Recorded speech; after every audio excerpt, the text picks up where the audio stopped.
ఉపకారము విపరీతము కాదు శ్రేయ వివరింతంగా నపకారికి ఉపకారము నపమన్నక సేవాడు నేర్పడి సుమతి.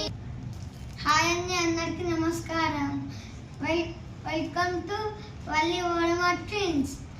కొన్ని డిసిజన్స్ వల్ల ప్రాబ్లమ్స్ వల్ల మా రిషి వింతలు పోయింది. ప్లీజ్ దాన్ని సబ్స్క్రైబ్ చేసుకున్న వాళ్ళు దీనికి కూడా సబ్స్క్రైబ్ చేసుకుంటారా ప్లీజ్? మమ్మల్ని ఎంకరేజ్ చేయండి. వల్లి ట్విన్స్ని సబ్స్క్రైబ్ చేసుకోండి. ధన్యవాదాలు. ఎగ్జామ్స్ వస్తున్నాయి కదా, చదువుకుంటున్నాము. సబ్స్క్రైబ్ చేసుకోవడం మర్చిపోకండి. ధన్యవాదాలు.